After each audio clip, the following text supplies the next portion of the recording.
जय श्री श्याम। दोस्तों, मैं अमित सोनी कॉमर्स क्लासेस से आपका स्वागत करता हूं। दोस्तों, आज से मैंने अपना YouTube पर चैनल स्टार्ट किया है, जिसके अंतर्गत मैं आपको 11th, 12th, BCom part first, BCom part second, BCom part third समय समय पर मैं आपको इनसे संबंधित किताबों के बारे में, इन किताबों के अंदर सम्मिलित सिलेबस के बारे में अपने माध्यम से सरलता पूर्वक जितना हो सकता है इजी वे में आपको पढ़ाने का प्रयास करूंगा। मैं आप लोगों से रिक्वेस्ट करता हूं कि आप इस चैनल को देखें और इससे समझने की कोशिश करें। इससे संबंधित रिटर्न नोट्स और इससे संबंधित आपके टाइप किए हुए नोट्स मैं आपके डिस्क्रिप्शन बॉक्स के अंदर में आपको चैप्टर से रिलेटेड देता रहूंगा, जो आपको पढ़ाई के अंतर्गत काफी सहायता प्रदान करेंगे।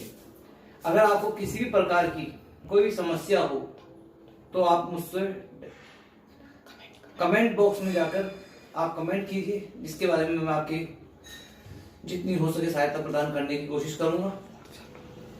और दोस्तों, अगर आपको ये चैनल पसंद आए तो आप इसे लाइक सब्सक्राइब करके मुझे सहयोग प्रदान करें, मुझे मोटिवेट करें। यही मेरे लिए सबसे बड़े अमर। जय श्री श्याम। जय श्री श्याम। फ्रेंड्स, स्टूडेंट्स, आप सभी को जय श्री श्याम। बाबा का नाम लेके मैं आज आपको पहला वीडियो अपना शेयर कर रहा हूँ। इस वीडियो को आप पूरा देखें। अगर आपको ये पसंद आए तो ही आप इसे लाइक करें और सब्सक्राइब करें। अगर आपको ये पसंद ना आए तो आप बिल्कुल भी इसको लाइक और सब्सक्राइब ना करें। फ्रेंड्स, मैं आज आपको बीकॉम पार्ट फर्स्ट का ABST फर्स्ट का पहला टॉपिक पढ़ाने जा रहा हूं और बुक का नाम है कॉर्पोरेट एंड फाइनेंशियल अकाउंटेंसी।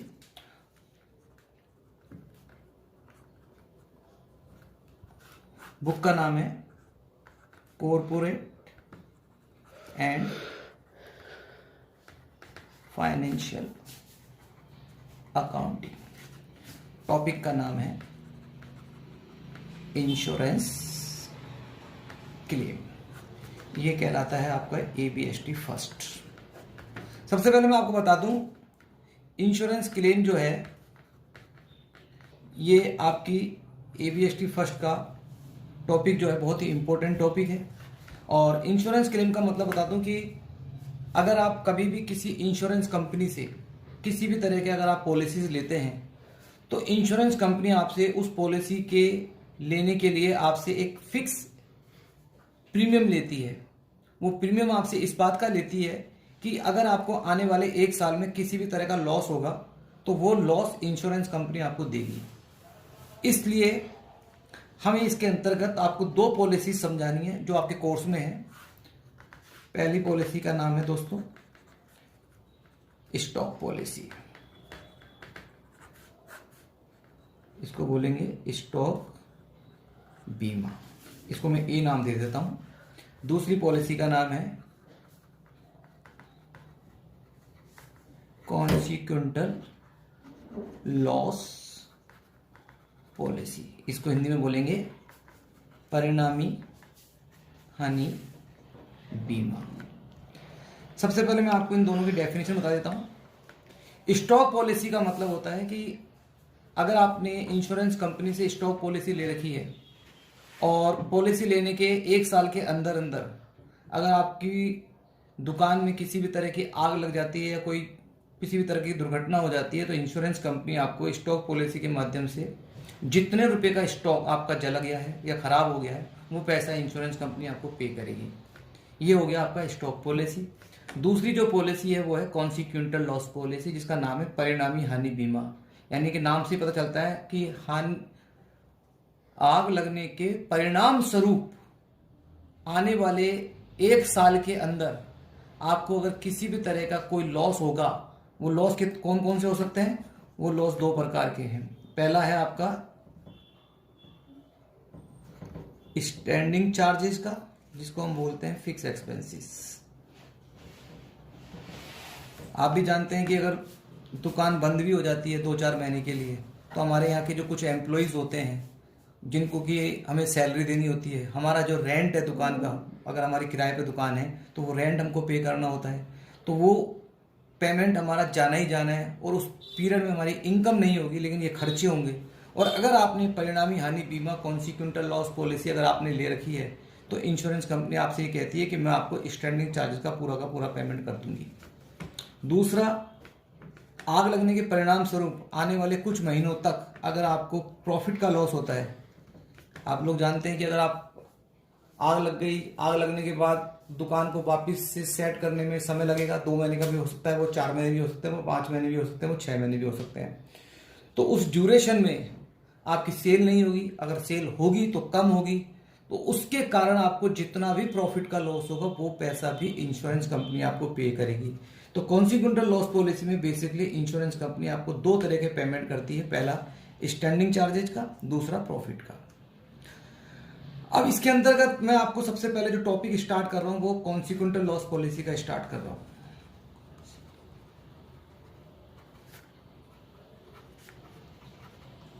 जिसको हम बोलते हैं परिणामी हानि बीमा।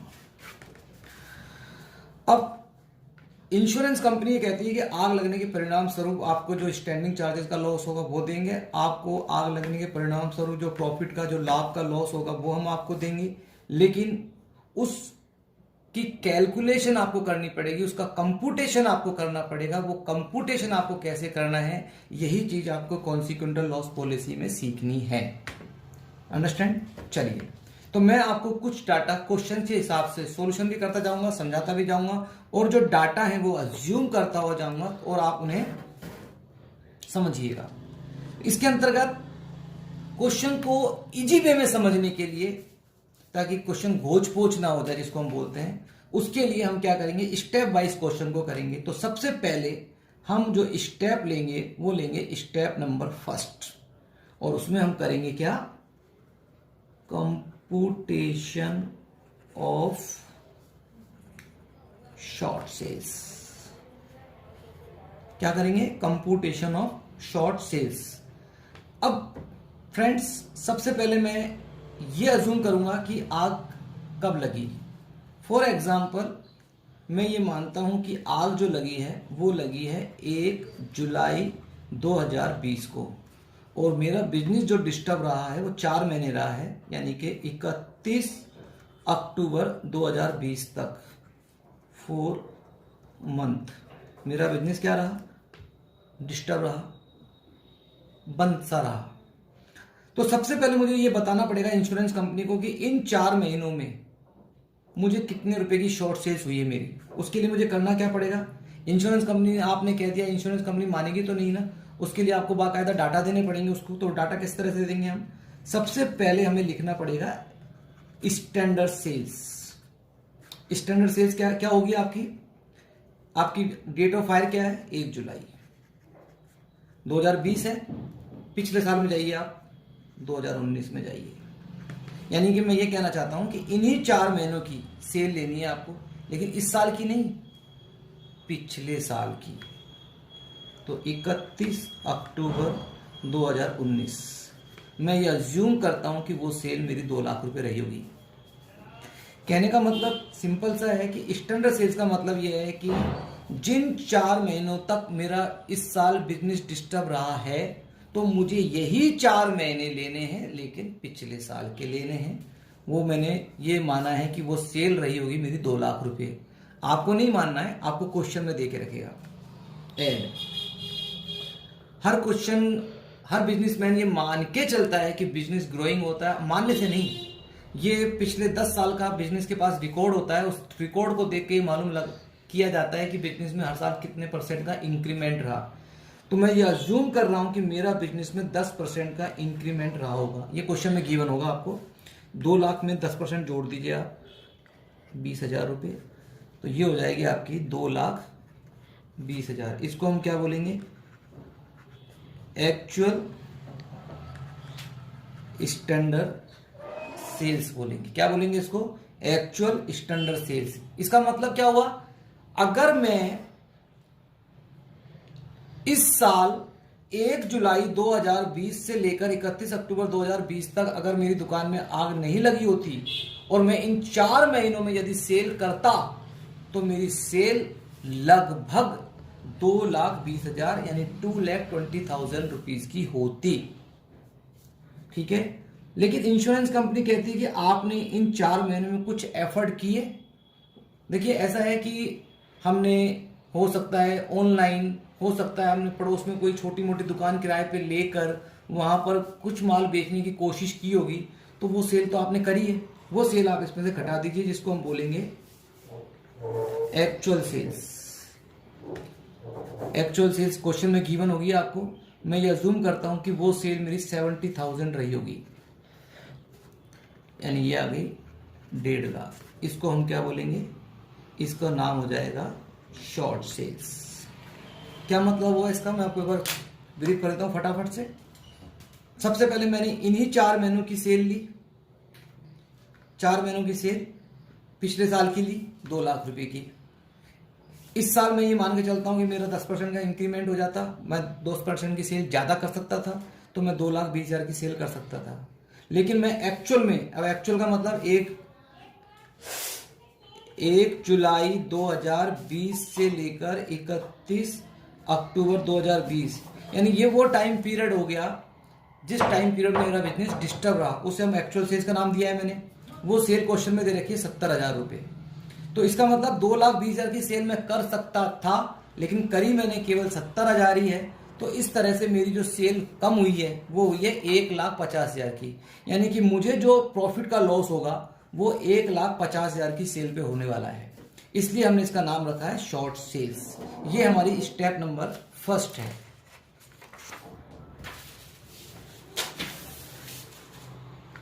अब मैं आपको आगे बता रहा हूं, इसके अंदर स्टेप नंबर सेकंड में आ जाइए। स्टेप नंबर सेकंड में हमको जो निकालना है वो निकालना है आपको इसके अंदर जीपी रेट। क्या निकालना है, जीपी रेट। जीपी रेट क्या होती है, देखिए आप अगर 2 लाख का माल बेचेंगे तो 2 लाख का प्रॉफिट का लॉस थोड़ी हो रहा है। अगर आपका कमाने का जो मार्जिन है वो 10% है, तो यानी आपकी 2 लाख की सेल पर आपने 10% का नुकसान किया, यानी आपने 20,000 का नुकसान किया। तो वो रेट आपको पता करनी है कि आपका मार्जिन कितना है, तो वो जीपी रेट आपको निकालनी पड़ेगी। इसके लिए आपका फॉर्मूला काम करेगा क्या, इंश्योर्ड स्टैंडिंग चार्जेज प्लस, अभी समझा रहा हूं मैं इसको, प्लस नेट प्रॉफिट बटा financial year sales multiply by 100। अब इसको क्लियर भी कर देते हैं हम आपको। सबसे पहले मैं आपको आ रहा हूं इंश्योर्ड स्टैंडिंग चार्जेज। देखिए स्टैंडिंग चार्जेज का मतलब फिक्स एक्सपेंसेस। अब आपके फिक्स एक्सपेंसेस तो मान लीजिए 2 लाख भी हो सकते हैं, 3 लाख भी हो सकते हैं, क्वेश्चन में गिवन होगा। लेकिन आपने उसमें से कितने रुपए का इंश्योरेंस करा रखा है। जैसे मान लीजिए आपके जो स्टैंडिंग चार्जेज हैं, मैं ये अज्यूम करता हूं कि आपके जो स्टैंडिंग चार्जेज हैं वो आपके हैं, सपोज कीजिए अज्यूम करते हैं अपन 1 लाख रुपए, लेकिन आपने जो इंश्योरेंस करा रखा है वो केवल 50,000 का ही करा रखा है, तो यहां आपको 50,000 रुपए लेने हैं। अगर आपने सबका ही इंश्योरेंस करा रखा है तो आपको यहाँ पूरा 1 लाख रुपए लेना है। आपको कैसे मालूम चलेगा, आपको पता लगाने का तरीका बिल्कुल सिंपल है। क्वेश्चन में साफ साफ बताएगा स्टैंडिंग चार्जेस कितने हैं और इंश्योर्ड स्टैंडिंग चार्जेस कितने हैं, ये क्वेश्चन में गिवन होगा, प्लस नेट प्रॉफिट, यानी कि फाइनेंशियल ईयर में आपने कितना नेट प्रॉफिट कमाया। जैसे मान लीजिए आपने कमा लिया 1 लाख रुपए का, यानी आपका जो नेट प्रॉफिट है वो 1 लाख रुपए का हो गया। 1 लाख का मतलब आपका जो फाइनेंशियल ईयर है। अब मैं ये अज्यूम कर लेता हूं कि हमारा जो फाइनेंशियल ईयर है वो मान लेते हैं अपन 1 अप्रैल 2019 से लेकर 31 मार्च 2020, ये आपका फाइनेंशियल ईयर हो गया। तो इस फाइनेंशियल ईयर की सेल आपके पास होनी चाहिए।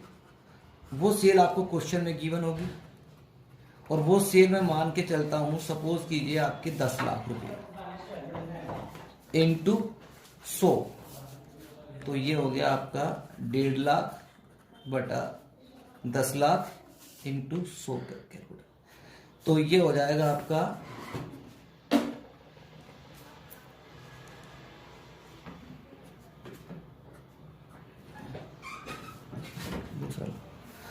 ये हो गया आपका 15%।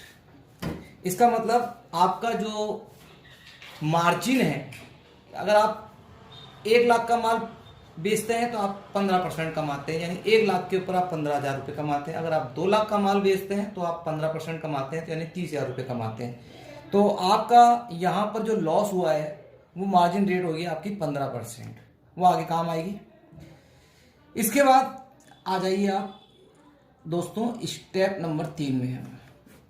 याद है ना आपको, मैंने आपको क्या बताया था पहले स्टेप में, क्या बताया था मैंने आपको? शॉर्ट सेल्स निकालना, यानी कि मैंने इन 4 महीनों में 1.5 लाख का माल कम बेचा है, और मैंने पिछले साल फाइनेंशियल ईयर में मैंने कितना % कमाया है? 15% मेरी अर्निंग रही है। अब स्टेप नंबर 3 में मैं आ रहा हूँ, और स्टेप नंबर 3 में है आपका एडजस्टेड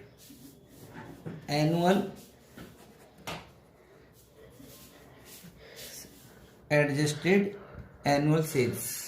क्या है आपकी? Adjusted annual sale. तो सबसे पहले मैं आपको ये क्लियर कर दूं, एनुअल सेल्स क्या होती है। इसका मतलब होता है 12 month sales just before date of fire, यानी कि आग लगने से ठीक पहले की 12 महीने की सेल। आग कब लगी है? मैंने आपको बताया था 1 जुलाई 2020 को। तो इसका मतलब 1 जुलाई 2019 लीजिए आप यहाँ पे, और यहाँ से आप 12 महीने गिन लीजिए, तो ये आएगा आपका 30 जून 2020। आग कब लगी? मैं फिर रिपीट कर रहा हूँ, आग लगी है 1 जुलाई 2020 को, तो आपको पिछले साल जाना है 1 जुलाई 2019 को, और 12 महीने 12 मंथ को गिनिएगा तो वो आ जाता है 30 जून 2020। तो ये हो गया आपके 12 मंथ की सेल। कौन सी वाली 12 मंथ? आग लगने से ठीक पहले की 12 महीने की सेल। ये भी क्वेश्चन में आपके गिवन होगी। सपोज कीजिए ये सेल दे रखी है आपको 9 लाख रुपए की। ऐड जिस तरह से आपने यहाँ इंक्रीज जोड़ा था, ठीक उसी प्रकार से आपको यहाँ पर 10% इंक्रीज करना है। तो यानी कि ये हो जाएगा आपका 90,000 रुपये इंक्रीज कर लीजिए, तो ये हो गया 9,90,000। इस एनुअल सेल्स में अगर आप ये 10% इंक्रीज कर देते हैं तो ये हो जाएगी आपकी क्या? Adjusted annual sales. अंडरस्टैंड? चलिए 3 स्टेप हो गई हमारी। अब हम आते हैं अपनी अगली स्टेप में, जिसका है स्टेप नंबर 4। इस स्टेप में आपको क्या निकालना है? इस स्टेप में आपको निकालना है computation of insurable amount.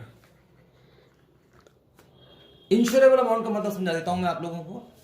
Insurable amount का मतलब होता है कि पॉलिसी कितने रुपए की आपको लेनी चाहिए। देखिए, पॉलिसी कितने रुपए की लेनी चाहिए, जैसे अगर आप मान लीजिए पर्सन टू पर्सन कहते हैं कि अमित सोनी की पॉलिसी लेनी है आपको, या किसी भी XYZ की पॉलिसी लेनी है, तो इंश्योरेंस कंपनी आपको कितने रुपए की पॉलिसी दे सकती है, क्योंकि आदमी का जीवन तो अनमोल है। लेकिन यहाँ आपको पॉलिसी उतने रुपए की ही लेनी चाहिए जितने रुपए का आपको प्रॉफिट का लॉस होने की उम्मीद है। तो वो अमाउंट आपको पहले से पता होना चाहिए, और वो अमाउंट कैसे निकालेंगे हम लोग वो बता रहा हूँ मैं आपको। उसके लिए फार्मूला काम करेगा क्या? Adjusted annual sales. आपको याद है ना ये हमने कहाँ निकाली थी? ये हमने निकाली थी स्टेप नंबर, ये हमने निकाली थी 3 में। इनटू इसको मल्टीप्लाई करेंगे हम लोग GP रेट से। आपको ये भी पता होना चाहिए ये स्टेप कहाँ आई थी? स्टेप नंबर 2 में बटा 100, यानी स्टेप नंबर 3 मैं आपको दिखा देता हूँ। स्टेप नंबर 3 में हमारी एडजस्टेड एनुअल सेल्स थी 9,90,000 रुपये, multiply GP rate. GP rate थी स्टेप नंबर 2 में, वो थी 15%, ये 15%, तो ये हो जाएगी आपकी 1,48,500 रुपये। क्या मतलब हुआ इसका कि आपकी जो पॉलिसी है वो आपको 1,38,500 की लेनी चाहिए, ठीक है। इससे ज़्यादा की पॉलिसी अगर आप लेते हैं तो कोई फ़ायदे वाली बात नहीं है, क्योंकि प्रीमियम ज़्यादा जाएगा लेकिन क्लेम आपको वैसे ही उतना ही मिलने वाला है। तो आपको पॉलिसी ना इससे कम लेनी है, अगर आप इससे कम लेंगे तो आपको लॉस पूरा का पेमेंट पूरा नहीं होगा, और इससे ज़्यादा लेंगे तो आपका प्रीमियम वेस्ट जाएगा। इसलिए आपको एग्जैक्ट पॉलिसी लेनी चाहिए 1,48,500 की, ठीक है। And now second last step है आपकी स्टेप नंबर 5, और इस स्टेप में हम निकालेंगे, क्या निकालेंगे, computation of loss of profit. क्या निकालेंगे, लॉस ऑफ प्रॉफिट। कैसे निकालेंगे दोस्तों, सबसे पहले हमको ये पता लगाना है जीपी ऑन शॉर्ट सेल्स। आपको मैंने स्टेप नंबर 1 में बताया था कि हमारी जो शॉर्ट सेल्स हुई थी वो 1,50,000 की हुई थी, राइट। और हमारी जो जीपी रेट थी वो थी 15%, राइट, बटा, तो 1,50,000 का 15% अगर हम निकालते हैं तो ये आ गया 22,500। आप इसे फॉर्मूले में भी रख सकते हैं चाहे तो, कैसे, इस तरह से, short sales multiply by GP rate divided by 100। और शॉर्ट करना चाहते हैं तो शॉर्ट सेल्स कहाँ निकाली थी आपने, स्टेप नंबर 1 में। जीपी रेट कहाँ निकाली थी आपने, स्टेप नंबर 2 में, डिवाइडेड बाई 100। 22,500 का आपको लॉस हुआ है। ऐड, इसमें एडिशनल एक्सपेंसेस ऐड करते हैं। आज के वीडियो में सिर्फ मैं ये मानता हूं कि एडिशनल एक्सपेंसेस हमारे 0 हैं। नेक्स्ट वीडियो जो हम बनाएंगे उसमें हम इसको भी लेके चलेंगे, अभी हम 0 लेके चल रहे हैं। इसमें लेस करेंगे सेविंग ऑफ स्टैंडिंग चार्जेज, कि हमने स्टैंडिंग चार्जेज में कोई बचत करी है क्या। बचत का मतलब हमने किसी एम्प्लॉय को निकाल दिया तो हमको उसको सैलरी नहीं देनी पड़ी, इस तरह से। तो हम ये मानते चल रहे हैं कि ये भी हमारा 0 है। अभी मैंने ये 0 माना है, नेक्स्ट वीडियो में हम इसको अज्यूम करेंगे, क्वेश्चन थोड़ा सा बड़ा हो जाएगा उस समय। तो ये आ गया हमारा 22,500 and this is called loss of profit. यानी कि कहने का तात्पर्य यह है कि इन 4 महीनों में, 4 महीने कौन से, जुलाई, अगस्त, सितंबर और अक्टूबर। मैं आपको दिखा देता हूं एक बार, ये देखिए, 1 जुलाई 2020 से लेकर 31 अक्टूबर 2020 तक जो आपका बिजनेस डिस्टर्ब रहा, जो बिजनेस आपका बंद रहा या सुचारू रूप से नहीं चला, तो जिस कारण से आपको नुकसान उठाना पड़ा है 22,500 रुपये का। तो इंश्योरेंस कंपनी आपसे कहती है कि अगर आपने कॉन्सिक्वेंटल लॉस पॉलिसी ले रखी है तो मैं आपको इतने रुपए तक का क्लेम देने के लिए रेडी रहूंगी। लेकिन ये क्लेम आपको कितना मिलेगा, इसके लिए आपको स्टेप नंबर 6 में जाना पड़ेगा, और ये दोस्तों हमारी लास्ट स्टेप है। तो देखिए, लास्ट स्टेप भी देख लेते हैं हम लोग। स्टेप नंबर 6, और इसमें हमको निकालना है क्या दोस्तों, कंप्यूटेशन ऑफ क्लेम अमाउंट। क्या निकालना है दोस्तों, computation of claim amount. Claim amount का मतलब कितने रुपए का क्लेम आपको मिलने वाला है, इसका पता लगाएंगे। लेकिन ये वाली जो स्टेप मैं बता रहा हूं, ये केवल उसी कंडीशन में अप्लाई होगी जब क्वेश्चन के अंदर आपको पॉलिसी अमाउंट दे रखा है। क्या दे रखा है, पॉलिसी अमाउंट, जिसको हम बोलते हैं सम इंश्योर्ड। यानी कि आपने कितने रुपए की पॉलिसी करा रखी है। जैसे मान लीजिए आपने 1 लाख रुपए की पॉलिसी करा रखी है। अगर ये अमाउंट आपको क्वेश्चन में गिवन है तो ही ये स्टेप काम आएगी, और अगर ये अमाउंट आपको क्वेश्चन में गिवन नहीं है ना दोस्तों, तो इसका मतलब आपका जो क्लेम अमाउंट है वो 22,500 हो जाएगा। चलिए, तो अब आपको यहां देखना है कि आपका पॉलिसी अमाउंट क्वेश्चन में गिवन है 1 लाख रुपए, और मैंने स्टेप नंबर 3 जो निकाली थी, स्टेप नंबर 3 थी, yes step number 4, sorry step number 4 जो थी, उस स्टेप नंबर 4 में हमने निकाला था इंश्योरेबल अमाउंट। क्या निकाला था दोस्तों? Insurable amount. और वो हमने निकाला था, मैं आपको दिखा देता हूं एक बार, वो निकाला था 1,48,500, 1,48,500 रुपये।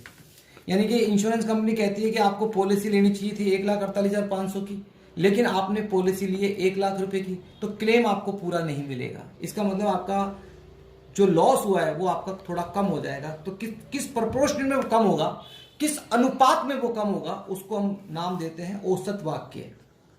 क्या देते हैं दोस्तों? औसत वाक्य, जिसको हम बोलते हैं एवरेज क्लोज। इसके लिए आपको क्या करना पड़ेगा? क्लेम अमाउंट कैसे निकालेंगे? इसका तरीका है लॉस ऑफ प्रॉफिट बटा loss of profit divided by insurable amount multiply by policy amount. वैसे दिमाग लगा लीजिए। लॉस ऑफ प्रॉफिट कहाँ निकाला था अपन ने? ये निकाला था अपन ने स्टेप नंबर 5 में। मैं दिखा देता हूँ। स्टेप नंबर 5 में निकाला था 22,500 का। आपको कितने रुपए का नुकसान हुआ? 22,500।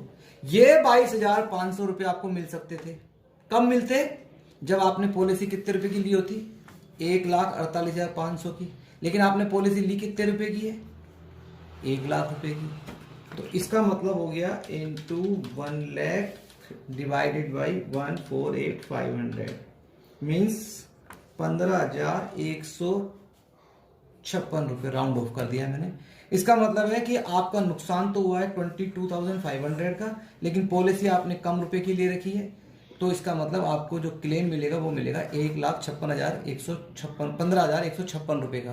अब आप ये जानना चाहेंगे कि पूरा पैसा क्यों नहीं मिला? ये पूरा पैसा आपको उसी कंडीशन में मिलता जब आपकी पॉलिसी का अमाउंट 1 लाख की जगह 1,48,500 रुपये होता या इससे ज्यादा होता। अगर ये अमाउंट ज्यादा होता, जैसे मान लीजिए मैं एक अज्यूम कर लेता हूं कि मेरी पॉलिसी का अमाउंट 1,48,000, मेरे पॉलिसी का अमाउंट 1 लाख नहीं है, मेरी पॉलिसी 1,48,500 की एग्जैक्ट है या उससे ज्यादा की है, तो मेरे को ये फॉर्मूला लगाने की आवश्यकता नहीं है। उस कंडीशन में मेरा क्लेम अमाउंट कितना होता? 22,500 मेरा पूरा का पूरा क्लेम अमाउंट हो सकता था। दोस्तों इसके बाद क्वेश्चन थोड़े से टफ हो जाएंगे, तो वो हम अपने नेक्स्ट वीडियो में आपके साथ शेयर करेंगे। आप इस पूरे वीडियो को आराम से देखें, समझें, और अगर आपको ये अच्छा लगे तो आप लाइक सब्सक्राइब करें। सब्सक्राइब करने का फायदा आप जानते ही हैं, क्यों कि आपने अगर सब्सक्राइब किया तो मेरा जैसे ही मैं अगले दिन इसका नेक्स्ट वीडियो डालूंगा तो वो आपके तुरंत आपको इंडिकेट हो जाएगा। धन्यवाद दोस्तों, जय श्री श्याम।